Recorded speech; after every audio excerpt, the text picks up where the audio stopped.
Hello guys! Welcome back po ulit sa ating June Cooking Show. Ayan, so maraming salamat po sa lahat po ng nag-subscribe dun sa ating unang video, dun sa ating roasted chicken. Okay, and then meron nga po pa ng mga nagpapa-shoutout. So shoutout po sa Icon Family, dun sa mga Team Narda, Team Maymay, and shoutout kina Sir Leo, kina Mara, and shoutout din kay Ma'am Michelle, shoutout din kay Ryan. Ayan, so nag-comment. So ilalagay po namin dito sa comment, sa video namin, yung mga comment nyo po. Maraming salamat po ulit sa inyong pagsuporta ulit. Sana po, i-share nyo po. Ayan, then sa mga relatives and friends po ninyo. Okay, so ngayong araw po, ang gagawin po natin is magluluto po tayo ng sisig. Ito yung pinaka-paborito ng masa natin. So ginagawa, pwedeng gawin pulutan, ayan, pwedeng pagnegosyo, di ba? Pulutan, or pwede rin naman natin pang dinner or lunch. So napakasarap. So marami tayong nakikitang mga ganito sa mga kanto, di ba? Ayan. So ngayon guys, umpisahan natin, So pakita ko muna sa inyo kung ano yung mga ingredients na gagamitin natin para sa ating pork sisig. Okay? Unahin muna natin ito sa ating maskara ng baboy po, Ito po yung pinili natin yung tenga. Ayan, so hinaugasan na po natin to, So, importante po, kung gagamit kayo ng tenga ng baboy, so dapat malinis na malinis po. Ayan, pati yung kaloob-looban po. Ayan, so kinuskus po namin siya. And syempre, nagsama din po kami ng yung kasim, yung mayroong laman. Ayan, para hindi naman po nakakaumay na puro taba. Ayan. Okay?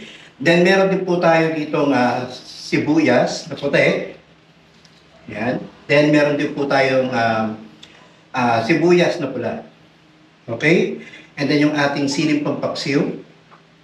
And yung ating kalamansi. Okay? So, marami po tayong kalamansi na gagamitin. Okay? Then, next naman po natin yung butter. Ayan. So, pwede rin naman po kayo gumamit ng mga margarine na nabibili doon sa palengke. Ayan. So, depende po sa inyo kung ano po yung since ito po ay gagawin namin para doon sa pan-dinner. Okay? And, sumunod po yung ating pamintang buo. Gagamitin naman po natin to sa pagpapakulo ng ating ng karne. And syempre yung ating mayonnaise. Okay? So, meron naman po nabibili sa mga palengke, yung kilo-kilo na plastic, Then, syempre, gagamitin po natin dahil special yung ating gagawin na sisig. So, latest choice po yung gagamitin natin. And next, ang naman po natin, yung Reno na liver spread. Okay, so pwede rin naman po kayo gumamit nung atay ng manok, Then, iano na natin, dudurugin. Kasi yung sa mga ibang videos na napapanood natin, ginagawa nila, sinasama nila sa mayonnaise, habang dinudurog nila yung atay ng manok. Ayan. So, para hindi na tayo mahirapan, gagamit tayo ng liver spread. Then, syempre, yung ating asin. Okay, so rock salt po yung gamit natin. So, depende po sa inyo, pwede kayong gumamit ng iodized salt. And, yung ating liquid seasoning.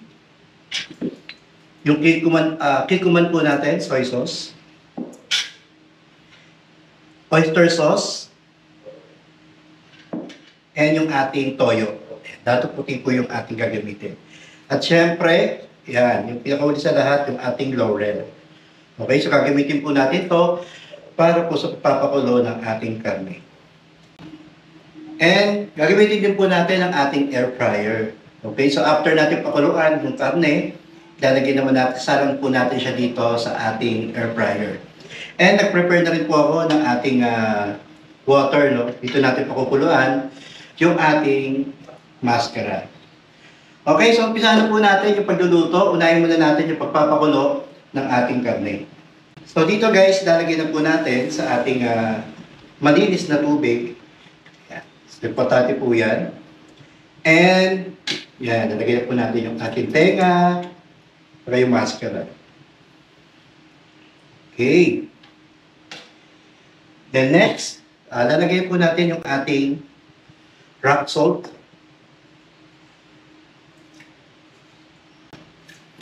So, tansyahin nyo na lang po guys.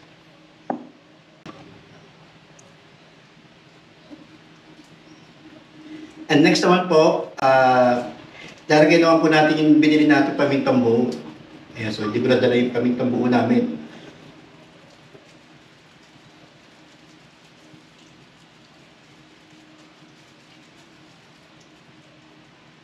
Okay. Next naman po natin yung dahon ng laurel. So yung mga binibili natin guys, ingat na po tayo. Ayan, so kasi baka mamaya maisama natin yung stapler.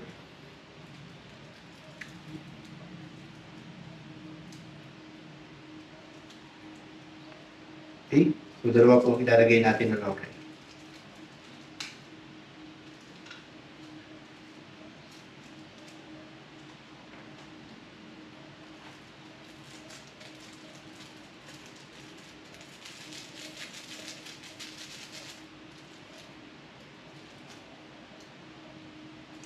Okay, so ready na po yung ating kukuluan na karne. Okay, so nalagyan na natin yung rock salt, nalagyan na natin yung pamintang buo at yung ating dahon ng laurel. Okay, so umpisahan na po natin yung ating papakulo. Kukuluan na po natin siya ng 30 to 45 minutes. Then pwede na natin siyang i-ahon, okay? So tatanggalin na natin yung tubig, and then next natin dito, i-air fryer po natin siya. Okay? 30 to 45 minutes po after pagkakulo po niya. Doon po kayo doon po kayo mag-umpisa ng oras. Okay? Okay guys, so yan. So habang hinihintay natin yung pinapakuluan natin, yung maskara ng ating karne, isa na po natin magkayat. Unahin muna natin yung ating sibuyas.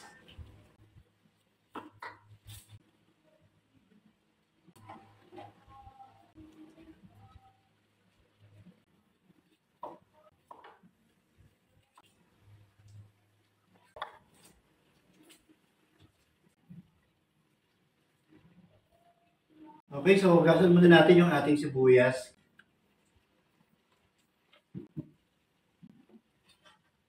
Right, so naugasan na natin ang ating sibuyas. So, hiwain na po natin siya. So, maliliit lang po yung hiwa natin.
Okay, so next naman po natin, no, nagayat na po natin yung ating sibuyas. Ang next naman po natin is yung kalamansi po natin. Ayan, so, i-ano natin siya, no, pipilter po natin siya para hindi masama yung mga puti.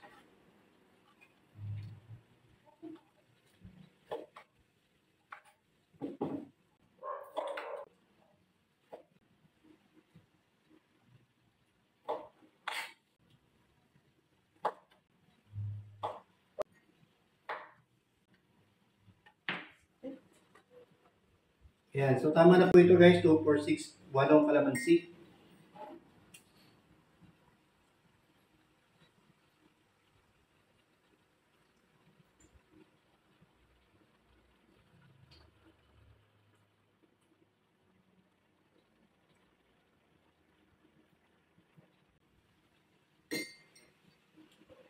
Okay, so ito po yung kalamansi natin, guys.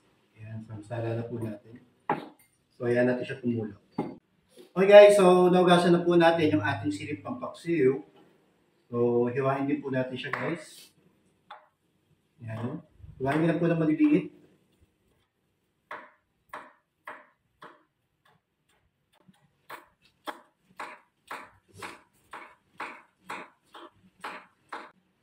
And shoutout na rin syempre sa mga Cabrera family.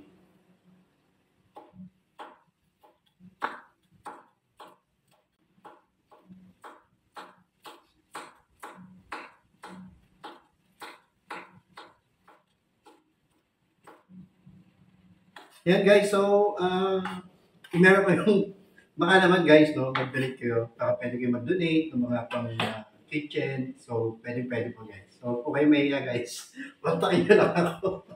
Ayan, so para may magamit po tayo.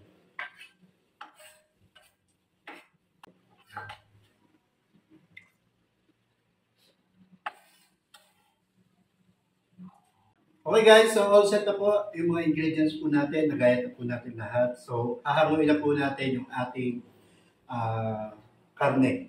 No? So, tapos na po yan, pinakuluan natin ng 30 to 45 minutes.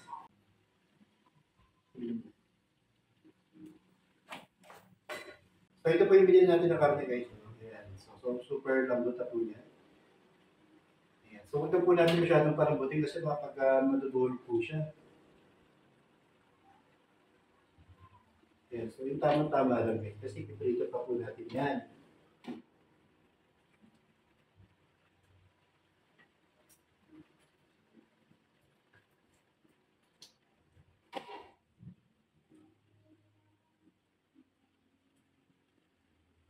Ang sunod naman po nito is ilalagay po natin sa air fryer.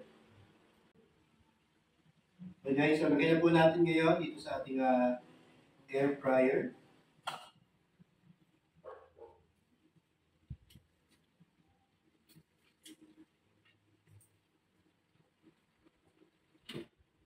So, hindi niya kaya lahat. So, unahin din natin yung tenga. Ito sa last one.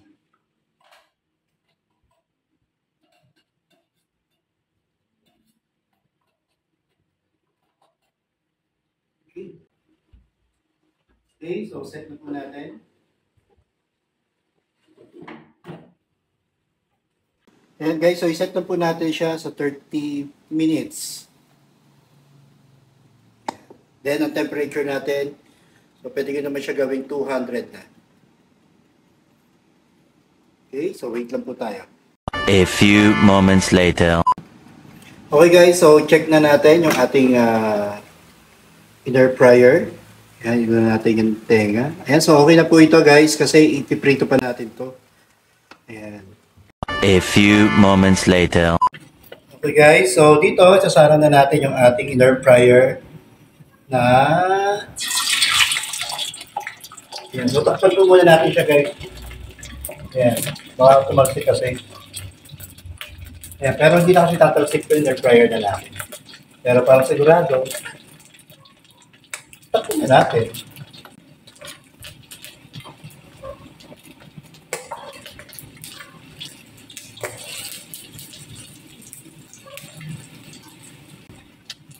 Ayan, so try natin baliktarin.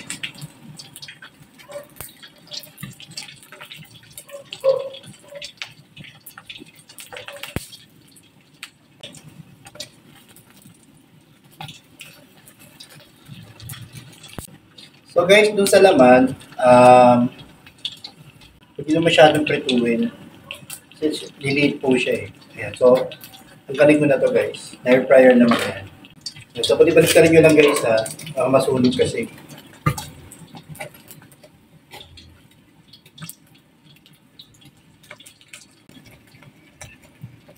Tulad nito guys, so yan. So, meron tayong maliit. So, palalayagin na lang din.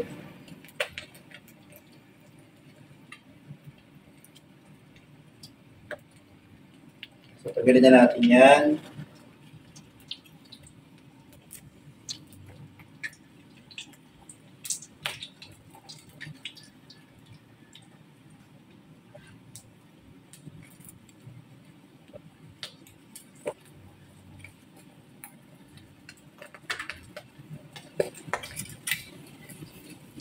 So, tignan natin guys na baka masunog.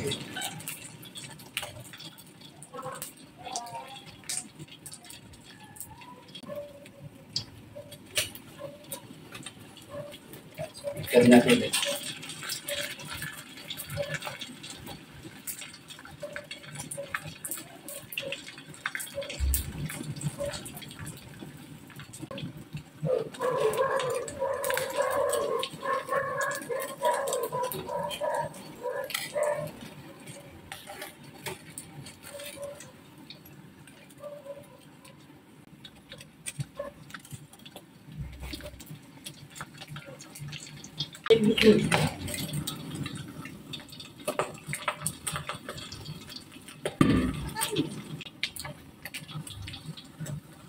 Yan. So, ito guys, maliit. Okay na to.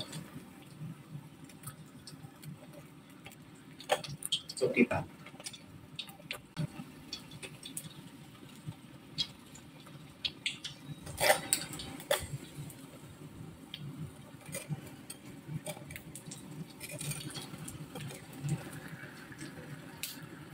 Yan. So, okay na yan. Ako na natin yan. Saglit lang po.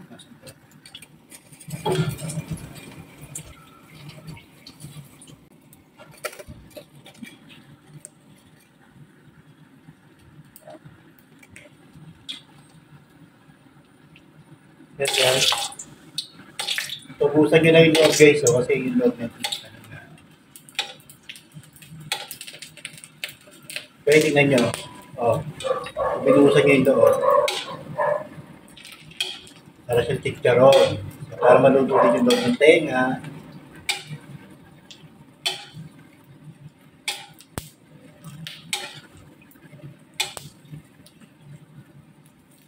Yan. So, pwede nyo naman guys yan.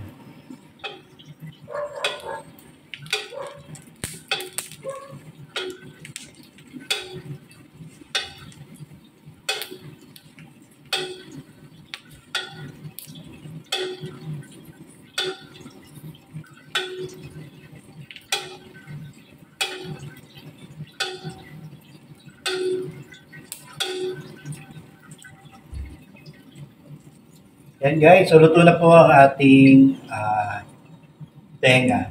Yan. So makikita nyo guys, so, napaka-crunchy po niyan. So ito na nga guys, ayan. So ito yung pinirito natin, yung tenga. Kung mapasin nyo, napakalutong po niyan. Ayan, so palamigin lang po natin no, para maging crunchy po siya lalo. Okay? So meron pa po tayong second batch na in-air fryer, then piprito rin natin yung later. Okay guys, so ngayon tatantarin na po natin yung ating in-air fryer and pinirito po natin na karne. Ayan, so kung makikita nyo po, ayan, so meron na po tayong mga natatad. So konti na po yung lulutuin natin, no, dahil pang ulam lang po yan. Ayan, so pwede itong pang business guys. Okay. Gawa pa tayong konti. And guys, napakalutong nito. Napaka-crunchy.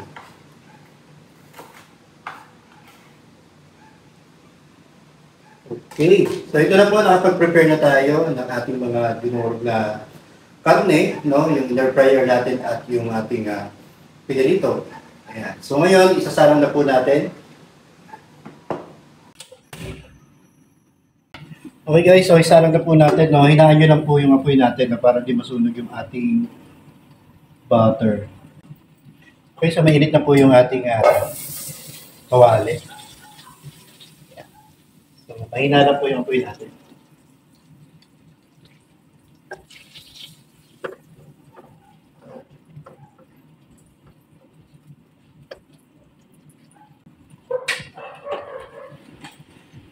Yung next po nito, yung ating sibuyas. Ayan. Dahil konti lang po yung ano natin. Konti lang lalagay natin.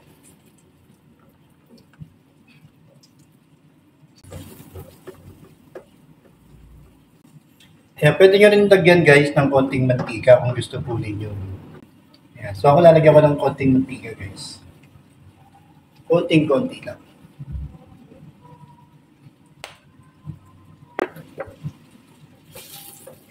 Then, continue na po tayo sa paghahalo. Pasunod ng konti yung apoy, guys. Then, after po nito, lalagyan na natin yung cabinet.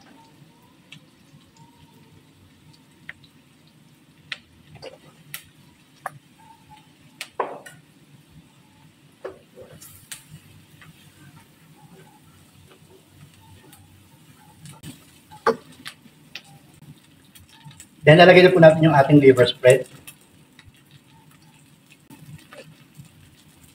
Yan, konti lang po ilalagay natin, guys. Baka kasi maglasang liver spread na po yung ating. Then, halo-halo lang tayo. Okay, after nito, guys, lagyan na natin ng soy sauce. Yan, konti lang po. Yan, depende rin kasi ito sa dami ng lulutuin ngayon. Okay, so konti lang. Then, lagyan po natin ng Kikkoman soy sauce. No? So, optional lang po ito no? Kung gusto po ninyo. Kaya, konti lang din. Then, lagyan na rin po natin ng oyster sauce. Konting-konti lang, guys. Dahil konti lang yung niluluto natin. Then, next po nito, guys, lagyan natin ng liquid seasoning. Konti lang din. Pagmamala. Okay, so halo-haloin nyo lang, guys. Kung nandito kayo, maamoy yung napakabango nito.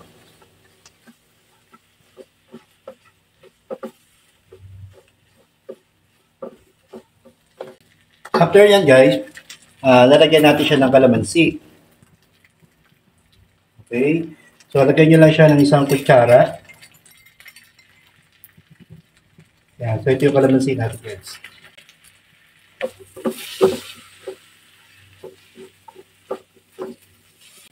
Yan. Kung gusto nyo, guys, pwede nyo nang isama yung mayonnaise. Then, yung iba, pwedeng lagyan ng itlog. Yan. Depende po sa gusto po ninyo.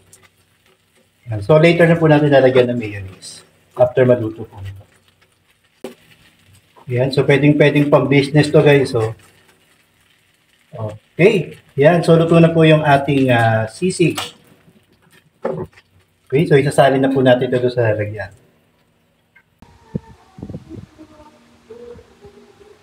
Session na, guys, kasi wala akong ano. Yan. Konti lang, guys. Right.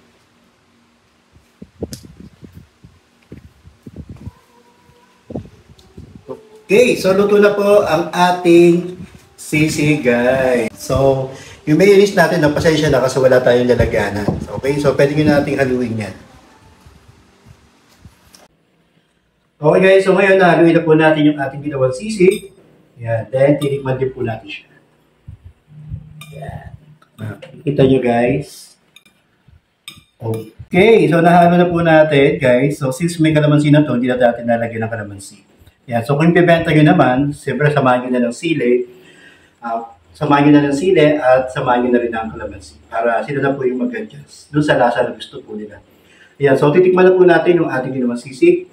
Ayan. So, kain po tayo. Napakasarap ng sisig na ginawa natin. Sana nandito kayo, matikman ninyo yung aking luto. Okay, so maraming salamat po sa panonood dito sa aking video. Sana po tapusin po ninyo yung video ko, guys. And don't forget to subscribe. Okay, then i-share na rin po natin sa mga friends and relatives po natin. Okay, so maraming salamat po. And then see you po sa mga next video po natin. Salamat po. Bye-bye.